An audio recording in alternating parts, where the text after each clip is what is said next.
What if everything you think you know about betrayal in the Cangaço is only the harmless version told to the public, and the real fate of Lampião's traitors was far darker than Brazil ever admitted? The moment someone broke the sacred code of loyalty, the Sertão stopped being just a brutal landscape and became a living trap where every whisper, every glance, every missing step could mark the beginning of their end. Lampião did not treat betrayal as a simple offense. He treated it as a spiritual wound, a personal violation, and an act that demanded an answer severe enough to echo across the dry hills for decades. Inside the Cangaço, loyalty was not symbolic.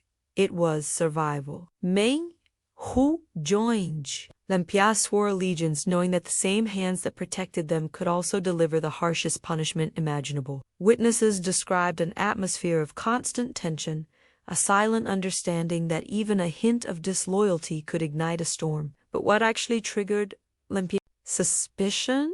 Sometimes it was a careless conversation with a fazendero. Other times, a moment of hesitation during a firefight. And there were those chilling nights when rumors alone were enough to put an entire squad under scrutiny, forcing everyone to confront the terrifying question: who among them might be hiding a secret? The fear of betrayal shaped the way the group moved, talked, and even breathed. Cangaçeiros lived knowing that Lampião had eyes everywhere. Trusted captains reported suspicious gestures. Scouts tracked unusual paths in the Caatinga. Every sign carried weight.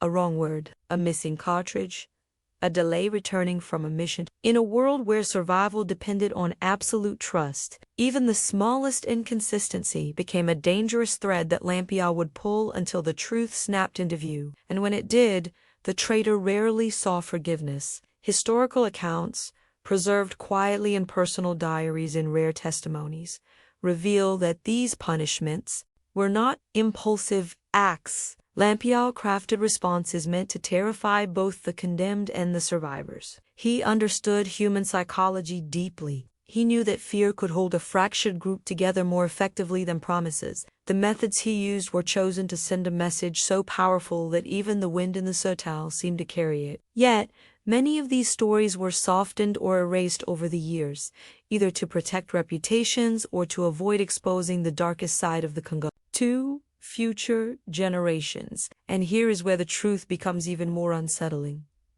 Some punishments were designed not just to eliminate the traitor, but to ensure that their final moments would be remembered by every witness, a reminder carved into the collective memory of the group. You have probably heard the legends, but what actually happened goes far beyond the versions repeated in schoolbooks or documentaries. You may even wonder whether you yourself would have survived in a world where trust was a knife pointed at your throat. If any part of this hits you differently or makes you question what you thought you knew about Lampião, tell me your thoughts in the comments and share your own perspective on loyalty and betrayal. Make sure to leave a like if this story is helping you understand the deeper layers behind these events. And check that you are subscribed so you do not miss the continuation of this journey into the hidden truth of the Cangaço. Now, let us move forward into the shadows that shaped the decisions no one dared to speak about. What followed after suspicion settled over the camp was a transformation so subtle, yet so terrifying, that even the most loyal Cangaçeiros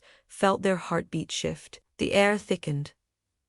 Conversations shortened. Men stared at the ground longer than usual, hoping not to draw attention to themselves. Lampião had created an environment where fear functioned like an invisible guard dog, always present, always aware, always ready to bite the moment someone stepped out of line. Yet the brilliance of his control was not rooted only in violence. It was in the psychological choreography he deployed to keep everyone uncertain of who he trusted most. Sometimes he would place his arm around a man he suspected, laughing loudly, celebrating him in front of the others, only to test how the group reacted. Other times he would grow distant from a loyal follower to see whether someone else tried to exploit the gap. In the Cangaço, nothing was random. Every gesture had a purpose. Lampião understood that a leader who ruled through brutality alone would eventually be overthrown. But a leader who mastered the language of fear and admiration simultaneously held something far more powerful: emotional control, and so his decisions often blurred the line between genuine suspicion and strategic intimidation. He might send two men on a mission together, even though he believed one of them was leaking information to the volantes.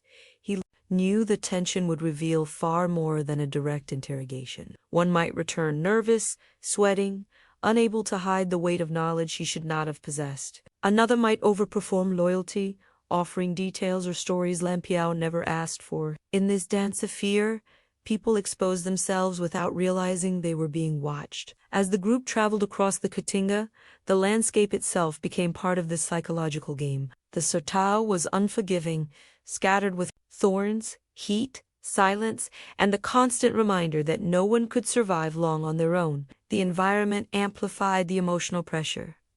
Nights were the worst. The crackling of the fire seemed louder when trust was fragile. A simple cough in the darkness could trigger whispers about who had spoken too freely earlier that day. Even the sound of distant hooves could send a jolt of panic through the group, as if the universe itself was warning them that consequences were approaching. Yet, some betrayals were not born of malice. Some came from desperation. A Cangaço injured too severely might wonder if the volantes would offer mercy in exchange for information. A man who felt undervalued might start imagining a life outside the forgetting that Lampião's reach extended far beyond the camp. These emotional fractures created instability that Lampião monitored with the predator's patience. He knew that when a man begins to convince himself he deserves more, he becomes vulnerable to temptation. And temptation, in a world ruled by blood oaths, could be fatal. But the most unsettling part was how quiet the signs could be. The shift in tone when someone spoke about the next raid, the dissatisfaction hidden inside a forced smile, the silence of a man who once talked too much. This atmosphere of constant evaluation made the group hyper-aware of each other. Every man carried not only his rifle but the weight of being scrutinized at every moment. And still, the truth behind who would break first often came from the most unexpected direction, pushing Lampião to escalate the psychological tension until no one could predict whose name would be whispered next. As suspicion thickened into something heavier than fear, the Cangaço's internal dynamics shifted again, revealing a hidden layer that outsiders rarely understand. Betrayal did not explode suddenly within Lampião's ranks. It fermented slowly, like a storm gathering far beyond the horizon, until the pressure became impossible to ignore. The first signs were often subtle enough that even seasoned Cangaçeros dismissed them as ordinary tension from a life lived on the run. But Lampião did not dismiss anything. He watched the details others considered meaningless, convinced that a traitor always revealed himself long before he confessed. Sometimes it began with a man distancing himself from the group during rest stops, claiming he needed silence or space to think. Other times, it appeared in the way someone polished his rifle longer than usual, keeping his head down to avoid eye contact. Even the rhythm of breathing during marshes could say more than words. Lampião believed human behavior always betrayed intentions before the tongue did, and he trained himself to read those shifts with the precision of a hunter tracking an animal in the Caatinga. The smallest crack in confidence could indicate the beginning of a much larger collapse. When suspicions escalated, the atmosphere inside the camp became almost oppressive. Men who once laughed together now exchanged guarded glances. A simple question like, "Where were you a few minutes ago?" carried a weight that could crush friendships instantly. The Cangaço was built on the illusion of brotherhood, but when trust wavered, that illusion shattered in two sharp edges that cut everyone involved. No one wanted to believe that someone in their own circle could betray them, yet no one could afford the luxury of denial. In a world hunted by volantes and surrounded by enemies, betrayal was not just a possibility, it was an eventual certainty. Lampião understood this better than anyone. He had seen men break under pressure, watched loyalties change when survival hung in the balance. He knew that fear could control a group, but suspicion could destroy it if left unchecked. That is why he manipulated suspicion intentionally, letting rumors circulate just long enough to reveal who was most affected. A guilty man might grow paranoid, question others aggressively, or avoid certain conversations. An innocent man, confused by the sudden tension, might still give off the wrong impression under stress. This unpredictability fascinated Lampião because it revealed who could endure psychological pressure and who would crumble before any punishment even began. But the most striking moments came during nights when the fire burned low and silence settled across the camp like a shroud. In those hours, a single misplaced sound could spark a chain reaction. A twig snapping in the darkness might convince the group they were being watched. A faint light on a distant hill could be mistaken for a signal. In the mind of every man, already burdened by fear, began filling the darkness with imagined threats. These illusions of danger were not always illusions. Sometimes they were the direct consequence of a traitor already communicating with external forces. Other times, they were only projections of paranoia. But Lampião treated them all seriously, convinced that ignoring even the faintest warning could lead to catastrophe. And as these moments accumulated, suspicion did not fade. It sharpened, it focused, until finally the weight of tension demanded action, pushing Lampião to initiate the next phase. Confronting the widening shadows inside his own circle and determining which man would be forced to face consequences, no one dared speak about aloud. When the tension inside the camp finally reached a point where no one could breathe without feeling watched, Lampião initiated the part of his process that few outside the Cangaço ever understood: the silent trial. There was no formal announcement, no gathering under the trees, no declaration of guilt. Instead, the judgment began long before the accused ever realized they were being judged. Lampião allowed the group's natural instincts to expose what fear had been hiding. He would ask casual questions at unpredictable moments, observing the slightest tremble in a voice or hesitation before answering. The camp became a living tribunal, each man unconsciously contributing evidence with every glance and gesture. The accused rarely knew exactly when suspicion had landed on them.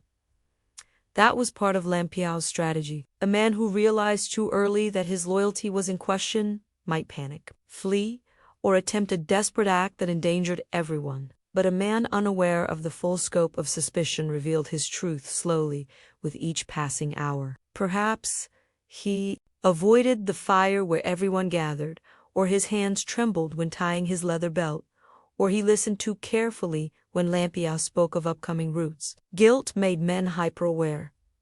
Innocence made them confused. Both reactions were informative. When Lampião finally decided the moment had come, he gathered a few key figures around him. Sometimes Maria Benita, sometimes trusted captains, sometimes the very men who first whispered the rumors. These discussions were brief, but their impact was immense. The circle seemed to tighten around the group as the accused was called closer. There were no grand speeches, no chance for the man to invoke the brotherhood they once shared. Instead, Lampião watched him with an intensity that felt like a knife pressed against the skin. He asked direct questions that cut through excuses, questions designed not to confirm guilt, but to break the fragile psychological wall the man had built around himself. The environment of the trial was as much a weapon as any blade. The crackling of the dry brush under someone's step, the weight of the sun on their backs, the stillness of the windless air all contributed to a sense of inevitability. Here,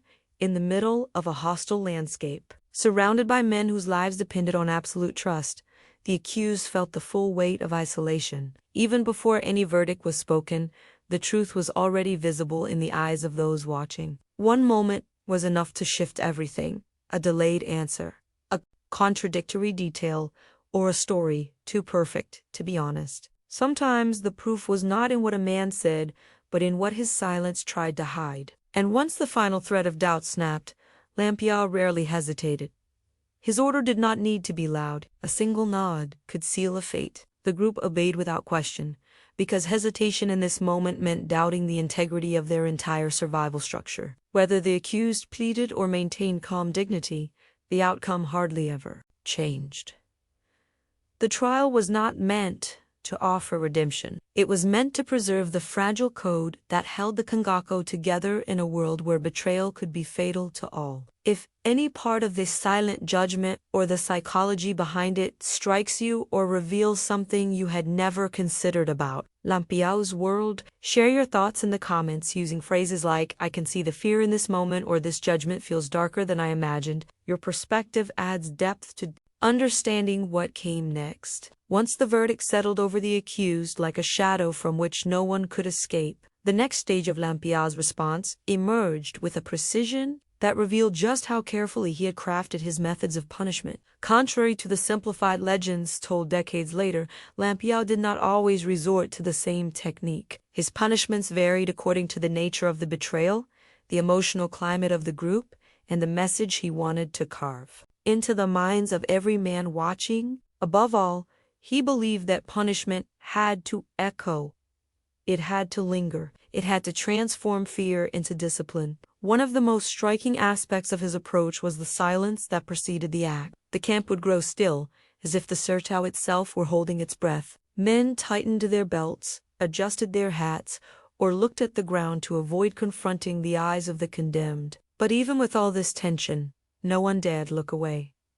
They understood instinctively that witnessing the punishment was part of their duty, part of the unspoken contract that kept the Cangaço functioning as a single organism. In this world, turning away from violence was not an act of compassion. It was an act of weakness. Punishments ranged widely. Sometimes Lampião chose to make the death quick, almost merciful, when the betrayal was small or when the condemned had once shown great loyalty. Other times, he crafted punishments designed to add permanent terror into the memory of the group. There were instances where the Cangaçeiros were forced to participate, handling ropes, tools, or even holding the accused still. Being involved meant that no one could later distance themselves from the act. It made everyone complicit, reinforcing the idea that loyalty was enforced not just by Lampião, but by the entire group. In the darkest moments, punishment served a dual purpose, eliminating the threat and shaping the emotional landscape of the survivors. Many descriptions from former Cangaçeiros referred to the tension in the air just before the punishment began. They speak of the smell of dry leather and dust, the rasp of metal, the stillness before a scream cut through the landscape. These details lingered for years, haunting memories, shaping behaviors, and reinforcing the unbreakable rule that betrayal would be met with consequences beyond what any outsider could imagine. Yet one of the most strategic elements of Lampião's brutality was the way he controlled the aftermath. He understood that the silence following a punishment could be just as powerful as the act itself. Some punishments left the body exposed as a warning, not only to the group but to anyone who might find it in the container. Others were buried quickly, hidden away, as if burying the traitor's body also buried the story behind his betrayal. This selective visibility allowed Lampião to manipulate not only his men but the surrounding communities and even the volantes who could never fully anticipate the mindset or stability of the Congo. What made these punishments truly terrifying was the unpredictability. No one could ever be sure how far Lampião would go in response to a breach of trust. This uncertainty was a deliberate strategy, perhaps his most effective psychological weapon. Fear of the unknown is far more controlling than fear of a specific punishment. And so, with each act of discipline, Lampião reinforced the truth his men could never forget. The price of betrayal was not measured in pain alone, but in the lingering terror that reshaped the entire group long after the punishment ended. In the moments following a punishment, when the dust had settled and the echo of violence still hovered above the camp, another dynamic within the Cangaço began to reveal itself, one that outsiders often underestimate: the influence of those closest to Lampião. While the popular imagination paints him as an absolute ruler who made decisions in isolation, the truth was far more complex. Certain voices carried weight, not because they challenged his authority, but because they helped shape the emotional temperature of the group. Maria Bonita was the most prominent among them. Her presence brought a perspective Lampião valued, especially when betrayal involved personal conflicts, jealousy, or whispered disputes among the women of the camp.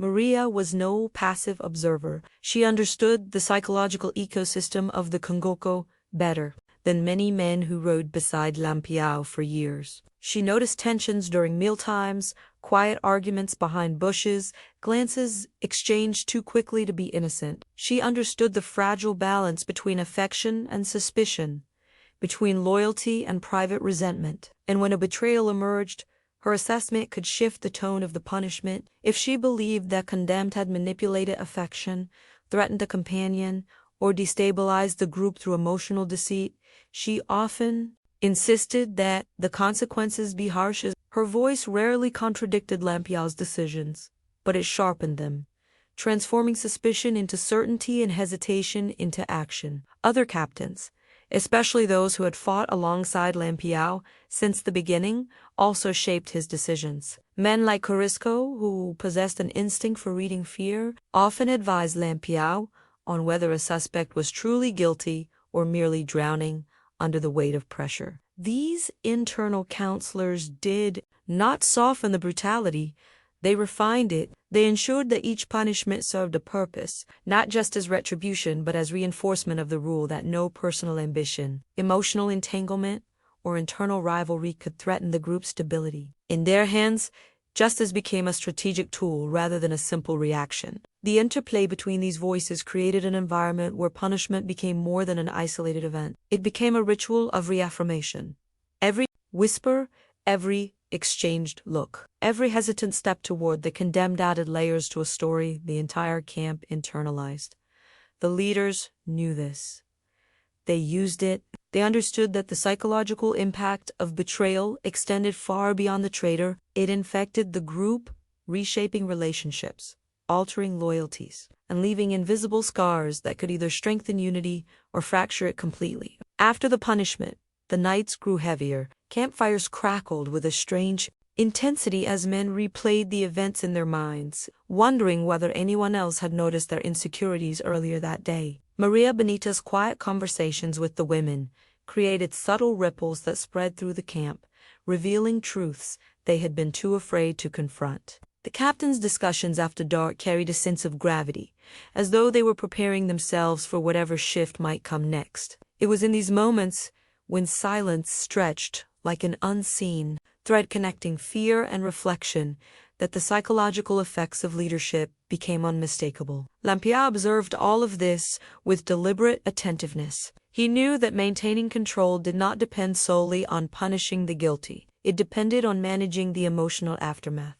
stabilizing the group before the cracks widened, and the influence of those around him. Maria, the captains, the veterans played a crucial role in shaping the path the group would take once the dust of betrayal finally settled. After the emotional weight of the punishment settled over the camp, fear did not fade. It transformed, it seeped into conversations, shaped movements, and molded the behavior of every man who slept under the open sky beside his rifle. Fear, in the Cangaço, was not weakness. It was a survival instinct sharpened by years of watching companions fall to bullets, betrayals, or consequences no one dared describe aloud. The moments after a traitor's fate had been sealed were some of the most revealing because they exposed the fragile line between loyalty and self-preservation. Men who had once walked confidently now measured every step, as if the earth itself might expose them. Even simple tasks, tying a boot, cleaning a gun, checking ammunition became rituals of silence. Conversations shifted into clipped exchanges, stripped of emotion. The younger cangaceiros, still not fully hardened by the brutal rhythms of life with Lampião, often struggled the most. They looked to the veterans for cues, trying to understand how to appear steady when their insides trembled. The older men, having endured years of close calls, knew that showing fear was dangerous, but hiding it too well was also suspicious. The balance was delicate, and everyone felt the pressure. What made these moments so psychologically intense was the realization that betrayal rarely came from strangers. It came from someone who had once shared food, water, laughter, and danger. Someone who had marched the same dusty roads beneath the burning sun. This truth shook the camp more than any violent ambush could, because if a man who slept beside you could turn, then what guarantee did you have about the man on your other side? The fear became circular, feeding on itself, expanding through the camp like a silent fire. Lampião understood that this fear could break a group if left unchecked. He also understood it could unify them, and so he monitored every reaction closely. Who avoided the crowd for too long drew attention. Someone who spoke too confidently, pretending nothing had happened, raised suspicion. Even a misplaced joke could be interpreted as a sign of disrespect for the gravity of the moment. In a world where trust functioned as currency, behavior became a map, revealing who might be drifting toward danger. Women in the camp, especially Maria Bonita and her closest companions, noticed subtler patterns. They saw who lingered near the edge of the clearing, who paced during the night, who stared at the fire as if replaying something in their mind. Their observations, whispered quietly into the right ears, often shaped the atmosphere more deeply than any accusation, because fear did not belong only to the men who held rifles. It belonged to everyone who depended on Lampião's leadership to survive. As days passed, the fear matured into something colder and more controlled. The camp adapted. Men recalibrated their relationships, tested loyalties through glances and coded phrases, and rebuilt a cautious equilibrium. But beneath the surface, each one of them carried a new awareness that betrayal was not merely a crime but a shadow that could appear without warning. And that realization affected every decision, every alliance, every word spoken, as they prepared for whatever twist the Sertão would force upon them next. If any part of this atmosphere of fear or the emotional aftermath of betrayal resonates with you, leave a comment sharing your thoughts or using phrases like "I can feel the tension here" or "this fear changes everything." Your perspective deepens the understanding of how fragile loyalty could be in Lampião's world. As the emotional shock of betrayal faded into a colder, more calculating silence, another force began shaping the legacy of these events. The narratives crafted outside the Cangaço. While fear held the camp together from within, the world beyond the Caatinga spun its own stories, often twisting fragments of truth into tales that served political and social agendas. The punishments handed down by Lampião were not only acts of control, they became fuel for a myth-making machine that neither he nor his enemies could fully regulate. And as the decades passed, these stories hardened into versions that obscured the real motives, real brutality, and real psychological tension that defined life under Lampião's command. Coronais, desperate to justify their alliances with government forces, painted Lampião as a monster whose punishments bordered on the supernatural. They exaggerated details, turned whispers into eyewitness accounts, and framed every act of internal discipline as senseless cruelty rather than strategic necessity. These distorted narratives served a purpose: to convince local populations that the Cangaço was not a rebellion, but a contagion, something to fear, not to sympathize with. In this portrayal, traitors were not individuals caught in impossible circumstances. They were characters in a cautionary fable meant to scare anyone who considered aiding the band. On the other side, sympathetic storytellers romanticized the punishments. They claimed Lampião acted with honor, punishing only those who truly endangered the group. In these versions, the brutality became almost ceremonial, a righteous defense of a persecuted band fighting against a corrupt state. These retellings softened the harsher edges, turning terror into discipline, torture into loyalty, and execution into justice. Such narratives appealed to those who saw the Cangaço as a form of resistance, a rebellion forged out of social inequality rather than criminal impulse. Yet this romanticism was its own distortion, erasing the psychological torment and fear that shaped the lives of those who followed Lampião. The press played an especially powerful role. Newspapers, eager for sensational headlines, amplified every rumor they could gather. They magnified the violence, embellishing details, until truth was nearly indistinguishable from fiction. They described punishments that may never have occurred, invented betrayals to explain strategic failures, and portrayed Lampião as both an unstoppable demon and a desperate outlaw losing control of his band. This contradictory portrait created a fog around history, one so thick that even descendants of those who lived through the era struggled to separate myth from memory. Government propaganda added yet another layer. Reports filed by volantes often omitted their own strategic failures, instead blaming internal betrayals or exaggerated acts of cruelty within the Cangaço. By inflating the brutality attributed to Lampião, officials positioned themselves as guardians of civilization fighting a barbaric threat. These records preserved in archives, later shaped academic interpretations and reinforced a distorted image that persists in modern retelling. What makes this even more fascinating is how these narratives evolved over time.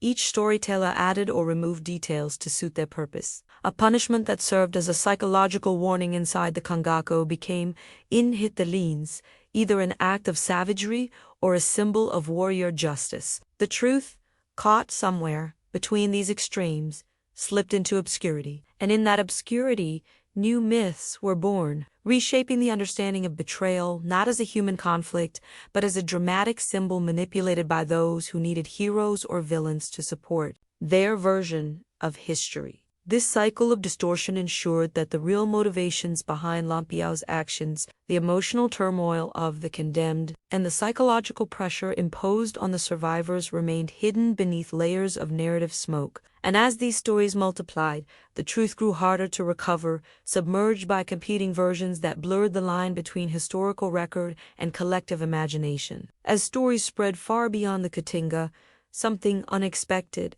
began to happen.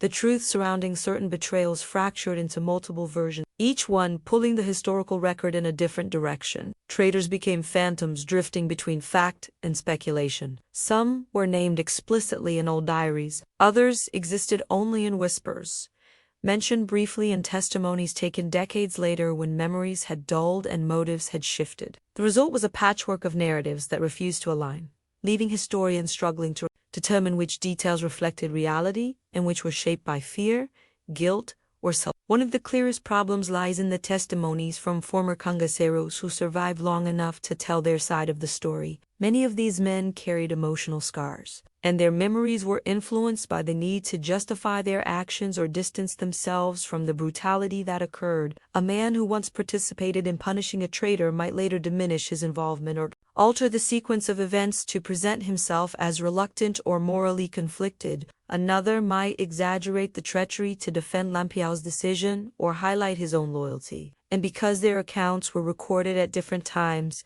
under different emotional states, contradictions multiplied. Sometimes the contradictions are startling. A betrayal described as simple cowardice in one version becomes, in another, a carefully orchestrated collusion with the villain. Some accounts claim that certain men tried to abandon the group quietly, while others insist they were negotiating with Corone for personal gain. In several cases, official police reports blame Cangaceros who were already dead, revealing how records were manipulated to fit convenient explanations. These inconsistencies reflect not only the chaos of the era but the intense pressure to craft narratives that protected reputations long after the bullets had stopped flying. The women's testimonies add yet another perspective, often contradicting both the men and the official documents. Women in the Cangaço observed emotional undercurrents the men either ignored or refused to acknowledge.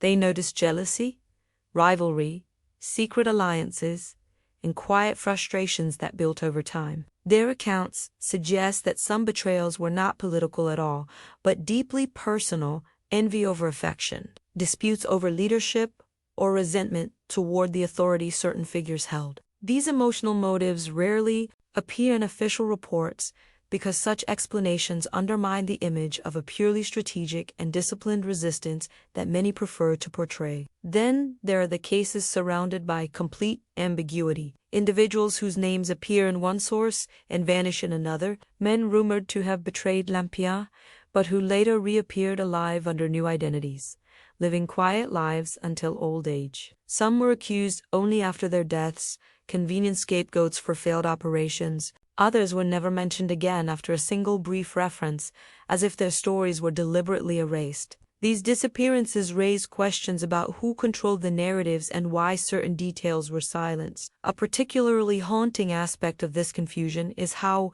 easily the line between truth and myth dissolves when the evidence is scarce. A tale repeated often enough acquires the weight of fact, even when built on fragile foundations. Rumors, born in the heat of fear, became historical references decades later. Confessions extracted under duress shaped the public memory of men who may never have betrayed the group at all. Silence from those who carried guilt became fertile ground for speculation. In the end, the contradictions do not merely obscure the facts. They reveal the deeper psychological chaos that betrayal introduced into the Cangaço. The uncertainty surrounding who truly turned against Lampião reflects the instability of a world defined by survival, fear, and shifting loyalties. And it is within this fog of conflicting stories that the final piece of the puzzle emerges, pointing toward the uncomfortable truth Brazil later chose to bury. As these conflicting stories grew into a labyrinth of half-truths and suppressed memories, something even more revealing began to take shape: